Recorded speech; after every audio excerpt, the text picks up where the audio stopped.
Hi, I'm Dr. Lisa Olson from the Smart Weight Loss Coaching podcast. I've been working with Julia for almost 100 episodes now, and she has really helped me grow my podcast from basically just my parents, my husband and kids, and my sister as listeners to over 17,000 downloads. I mean, the amount that she expanded my audience went way beyond my expectations. She really blew my mind. I have quadrupled the number of downloads over the past 12 months. Julia has been so much more than just my podcast teacher. She has been like a partner to me, really taking an interest in my program and helping me more than I ever could have asked for. I highly recommend Julia. How amazing is that? I am so grateful that Dr. Lisa shared her experience. And if her story resonated with you and you're thinking, wait, I want results like that too, that is exactly what we're doing inside the Podcast Growth Collective. It's the place for online business owners who want to turn podcasting into a powerful growth tool without the burnout and without guessing what to fix. If you're ready to stop spinning your wheels and finally start seeing results from your podcast, I would love to support you. Head to thepodcastteacher.com/collective to learn more and to join us. And now let's jump into today's episode.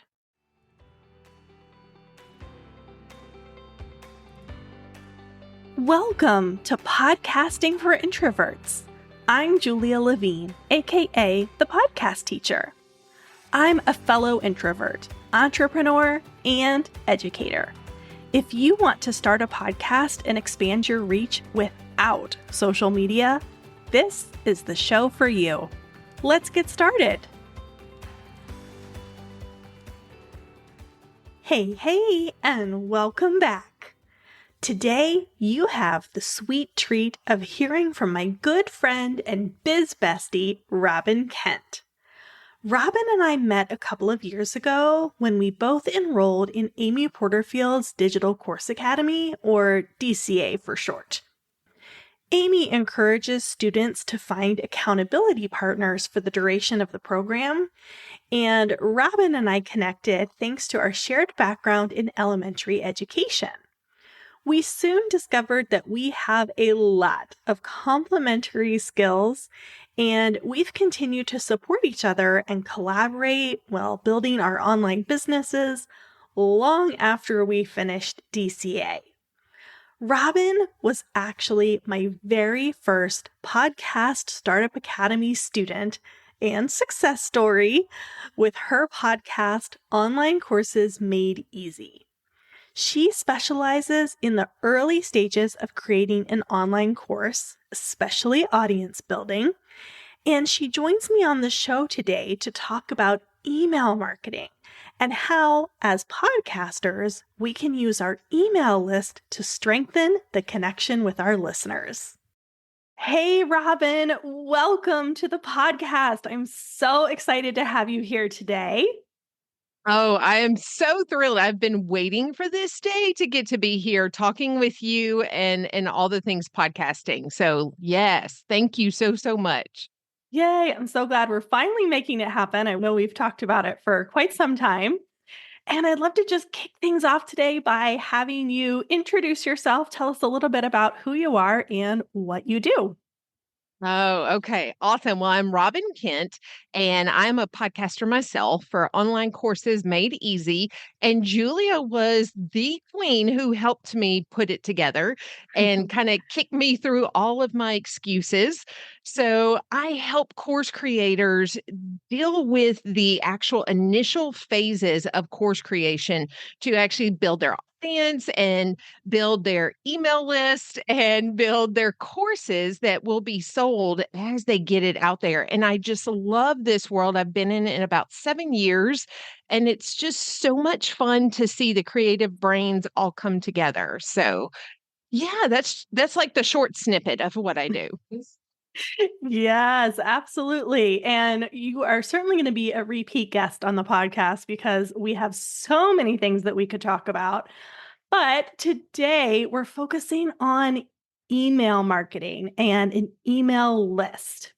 And so my first question for you is, my audience, they're made up of podcasters or aspiring podcasters. And so tell us, why does a podcaster need an email list? Well, with our podcast, it's one of the best places. It's my favorite place to build that know, like, and trust factor because I get to be myself and be my quirkiness and really get to talk. And I love to talk. So, podcasting really lets me create those connections. The next best place is building that email list because what I have found being a course creator is that so many people like to either listen or they like to read or they like to watch. And so when you are taking someone from the podcast world and taking it to the emails, then that's just even another level of area that you can create that connection. And it's easier to sell in your emails so after you build that connection. And so having those two as your top platforms to really build that know, like, and trust factor, it's such a win-win situation. All excellent points. Thank you so much for kind of breaking that down for us as to why podcasters need an email list. And so there are lots of ways to build the email list, and certainly through the podcast is just one of many ways. But since we're here focusing on the podcast today, we're going to just steer down that avenue. And so once we have people on our email list, then we most likely, if we've been list building for a while, we most likely have a combination of people on our list, people who know us well, listen to our podcast regularly, and people who don't. Maybe we've put out a lead magnet or we've made a connection in a Facebook group. They're kind of new to our world, and we want to get them to go listen to our podcast because that's the best way to build that know, like, and trust and have them get to know us. So I'm thinking that it's probably a good idea for podcasters to send out kind of a weekly email, weekly newsletter, something, and in that email, tell them specifically about the new podcast episode and give them a call to action to go listen to it. Am I on the right track with that? Absolutely. You are so right. It's like a cycle that goes through. You want to take your podcasters to get on the email list, but then like you said, you have these email people that came in maybe from other situations and other things, and you want to make sure they get to your podcast. So yes, yes, yes, you so want to drive your traffic back to your podcast. You are so right. Okay, great. So then the next question becomes, how exactly do we tell people about the new episode without repeating or giving away all the value that's within the episode? We want to save that because we want them to go listen to it there. But we also need to give them kind of enough of a tease, enough context to make them go listen. How do we find that balance?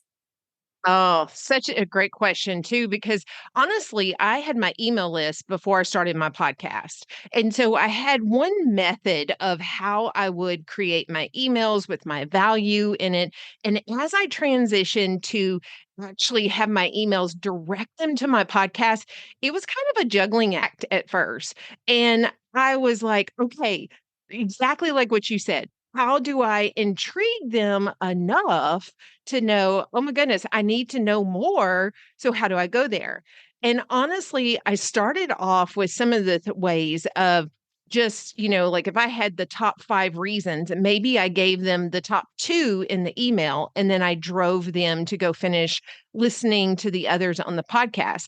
But I didn't feel like that was working quite how I wanted it to work. So what I found has worked for me is, and my clients, is that you actually start with a micro story. You actually start with a conversation. And the funny thing is that I would have never dreamed that I would be teaching people how to write emails.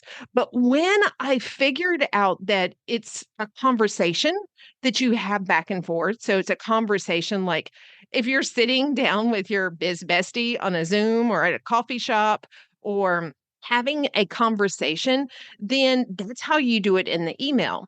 And so I love teaching my clients about micro stories of how to introduce it at the very top of your email and then guide them into your podcast of what you're going to actually be talking about, and that you give stories in there and you give the actual value in the podcast.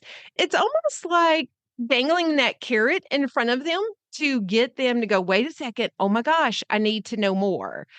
And so using micro stories in my email is one of the main ways that I actually then get people to go and listen to my podcast. That is amazing. And I'm chuckling a little bit because Robin and I are so very different and we have some very complementary skills. And Robin is just so good at telling stories and just making small talk with people and chatting. And I am not. And so I'm sitting here listening to her say, we need to tell stories in our emails, these little micro stories, kind of draw people in. And me, as the introvert who doesn't like small talk, I like to get straight to the point, tell people what they need to know. And I'm, all business. I'm sitting here wondering, okay, so how do I tell these micro stories? Do you have any tips for those of us that aren't naturally as gifted in the social area and we have a little bit more trouble kind of just striking up a conversation with a stranger, which is kind of what it feels like doing on our email list? That is such a great question. I mean, when it comes down to doing micro stories, and it's so interesting how complementary we are because you help me with my emails to make sure I stay on point and I stay organized because because I am the storyteller, that I can go to the left field and the right field and not stay down center field. But with storytelling, one of the best ways that I love working with my clients to actually get them to see how to describe it. The story, think about this, whether you're reading a novel or you are watching a movie, they make you feel like you are in the movie or that you're in the novel. And so they use lots of visualization, they use sounds, they use emotions, they use those kind of different things to draw you in and help you connect with either that character or with that person of like, oh, okay, well, now what's going to happen? Oh, you get invested in what that is. So if you want to think about like your favorite TV show or maybe Friends, the show Friends that I know is one of Julia's favorites. And that is at a coffee shop, right? You're at a coffee shop, you're with your friends, you're having conversation. You can talk about the door slamming, you can talk about the silly conversations going on among the group of friends. And so painting that visual picture. So the very first thing is thinking about what story connects to this. And I'm going to back up just a little bit and say, one of the things is come up with your value first. When you're putting your email together and you are trying to create the micro story, create the value first. What is the podcast about? What can you talk about that made you even think about that podcast? Was it a client story that had you thinking about why you needed to create that podcast episode?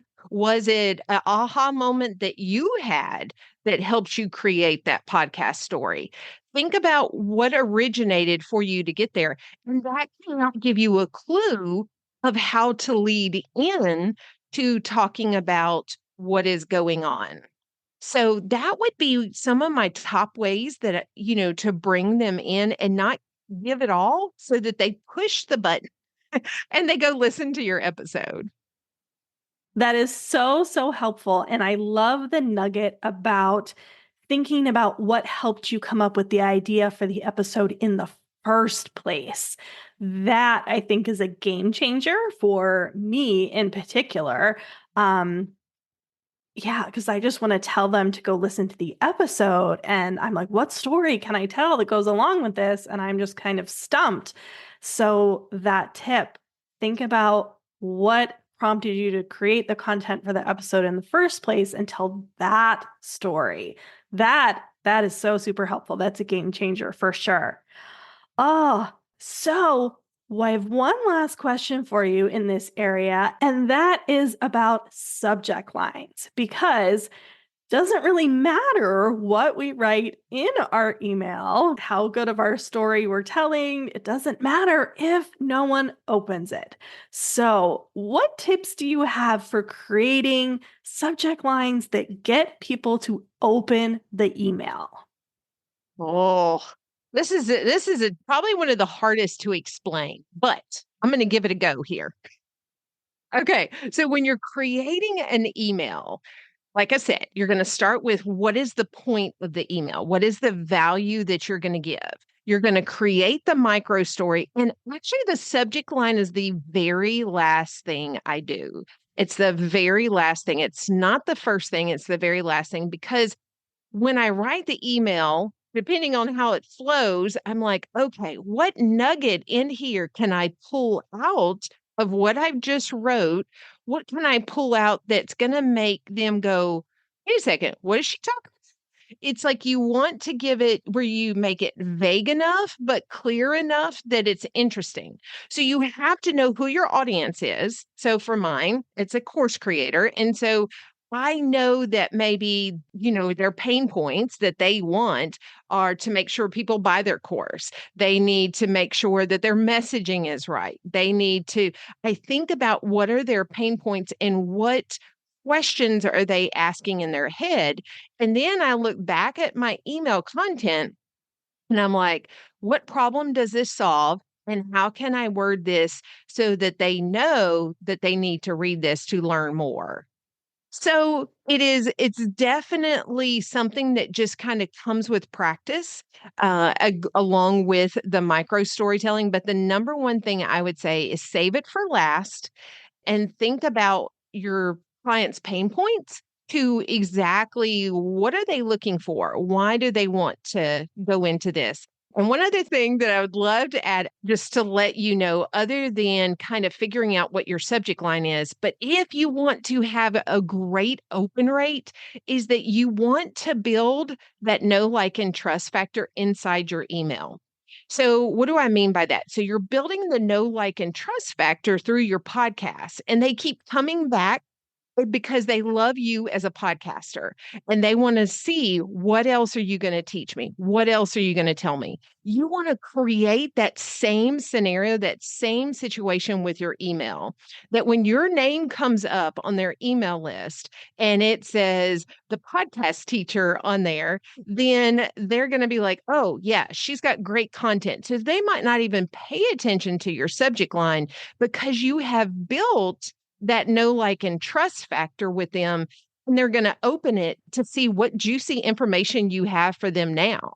So it's kind of like the whole podcast. After people start following you, they are going to start following you because they want to, on the podcast world, because they want to know anything and everything that you're teaching. And so you want to do that same type of relationship and that same type of atmosphere on your email list.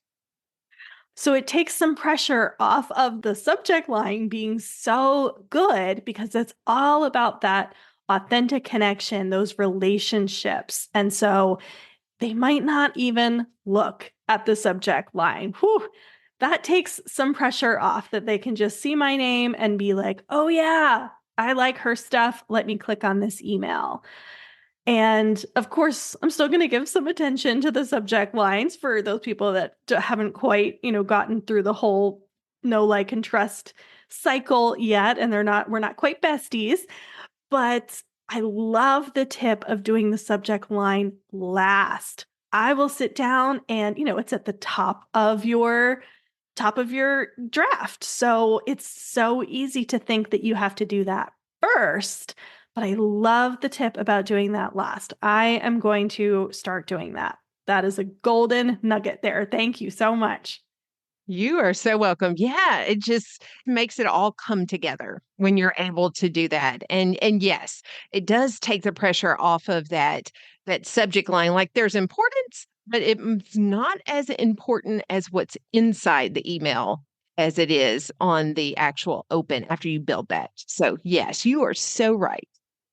Well, it has been such a valuable conversation today, and you are certainly going to be coming back for other conversations. You and I talk about so many different aspects of business and podcasting that, if our listeners can just be little birdies on our shoulder listening to everything, they would get so much value. So you're definitely coming back. I'm not going to let you get out of it.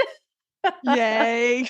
Awesome. But as we wrap up today, for anyone who wants to connect with you further and learn more, where can they go to do that? Okay, yes. Please come on over to I'm robbinkent.com. So Robin is with two B's, Robbin, Kent, Kent.com, or you can type in onlineCoursesMadeEasy.com and you will find me there as well. And I just love helping course creators, wannabe course creators to actually get their God-given skills and talents out there in the world.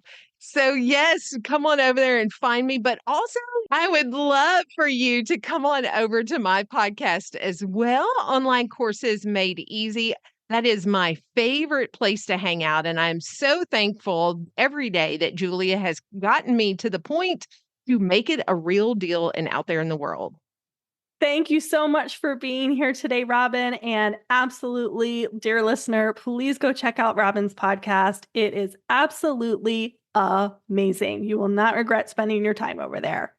Thank you so much, Robbin, and we will be sure to have you back. Thank you. I look forward to it. Thanks for listening. If something in this episode resonated with you and you're thinking about starting your own podcast, I have a free resource that will help you. It's called the Podcast Roadmap, 10 simple steps to launch your own podcast, no fancy tech required. Just head to thepodcastteacher.com/roadmap to grab it.